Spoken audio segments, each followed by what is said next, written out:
Hey guys, how y'all doing today? I hope you guys had a great holiday.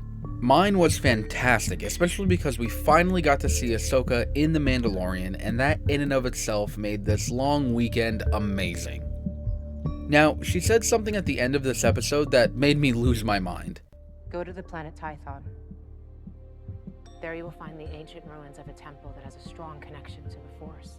Tython. As a fan of the Old Republic, I have long awaited the mention or arrival of something from my favorite era of Star Wars to make its way to live action.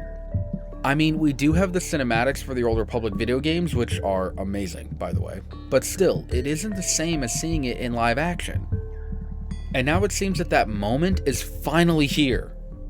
In today's video, we're going to be going over exactly what happened and what Tython means for Grogu and Din Djarin and, what could possibly happen once they get there. But before we get started, make sure to subscribe for more Star Wars content. Now, let's get into today's video.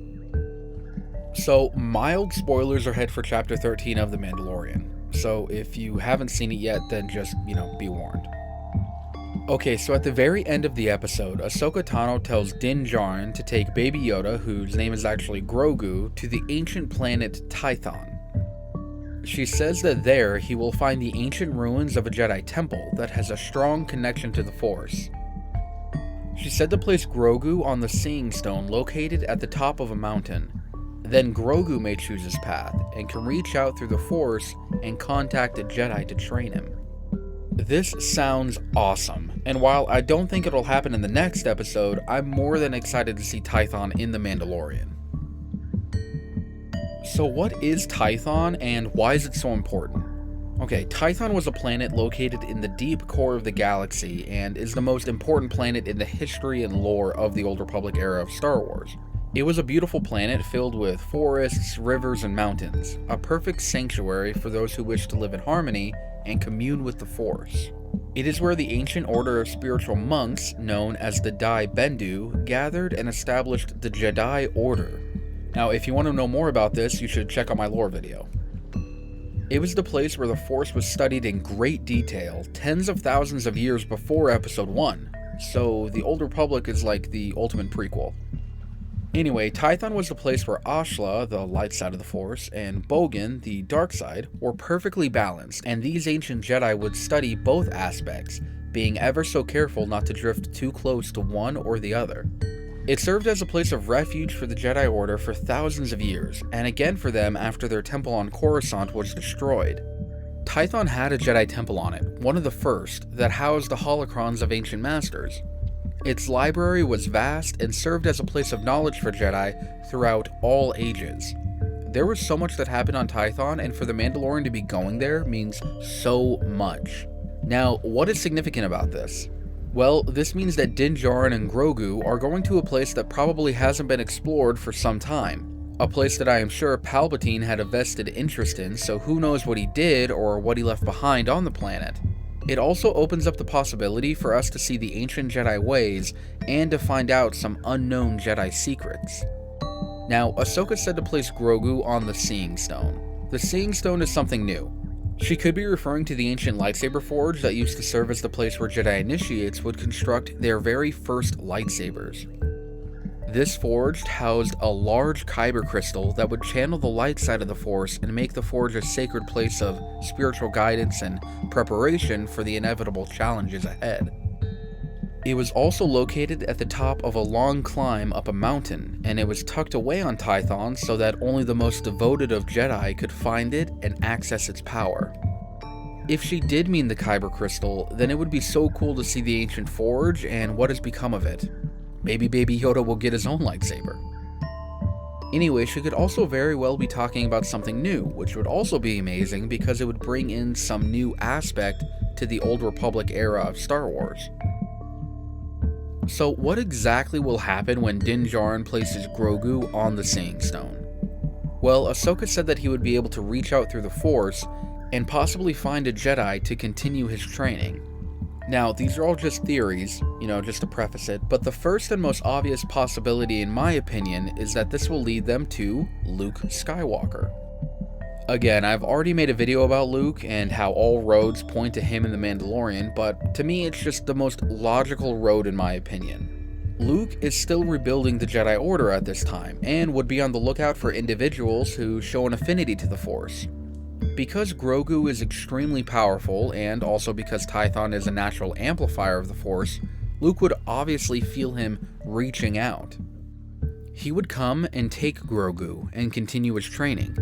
He knew how powerful and wise Master Yoda was, and, seeing that Grogu was from the same species as Yoda, Luke would want to make sure that he is trained in the light side, and could possibly become someone like Yoda in the future.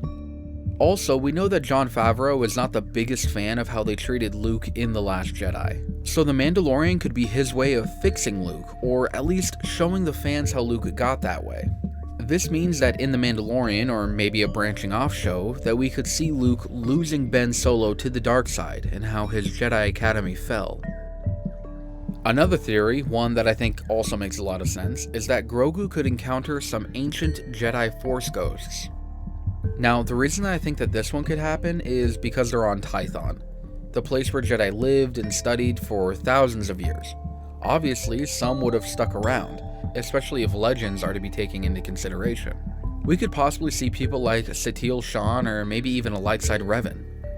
I would lose my mind and would be able to die happy if we saw Revan. But placing Grogu on the Seeing Stone and allowing him to commune with the Force would open up a way for those ancient Jedi to speak with him and possibly give him the guidance that he needs. I think it'd be cool to see some ancient Jedi. Another possibility is that we could see the Force ghosts of non-ancient Jedi. The number one Jedi that comes to mind is obviously Yoda. Now, it is almost guaranteed that Yoda knew Grogu. Yoda spent most of his time in the temple with the younglings, training the next generation of Jedi. He obviously would have taken special interest in a member of his own species. Maybe Grogu is Yoda's son. Maybe him and Yaddle, she was on the council in 41 BBY, the year that Grogu was born. And then, mysteriously, she was off of it. There's a reason why, but still, maybe him and Yaddle, created this being. Who knows, whatever. Anyway, Yoda appearing before Grogu makes sense because Yoda is one of the ones in canon who knew how to become a Force ghost. He could also interact with the physical world and could still use the Force, meaning in this rare circumstance he would take on Grogu as his apprentice even though he's not in the physical world. Very similar to how Obi-Wan would stick by Luke and give him guidance from time to time. This would be an extremely rare occurrence, as no Jedi in history has been trained solely by someone who isn't in the physical world. But hey, if anyone could do it, it would be Yoda. Now, the last theory, and the most boring one in my opinion, would be that Grogu sits on the Seeing Stone and decides not to become a Jedi. I guess it would be cool to see a little green Mandalorian Baby Yoda in the future, but I still prefer the Force to a jetpack any day of the week. But they might do it. This way, the show would be able to shift its focus from being about Grogu and the Jedi to being about Din Djarin, the Mandalorians, and the Moff Gideon threat. Either way, whatever they decide to do with Tython, I'm going to be here for it. I am so excited to see this planet from the Old Republic finally make its way into canon. It is going to be epic, and I hope that they do it justice. Well, that's it for today's video. Let me know what you guys think in the comments below. What do you think will happen on Tython? Also, be sure to subscribe, as the channel is still young and growing and every little bit helps. And remember to forever be a Star Wars fan.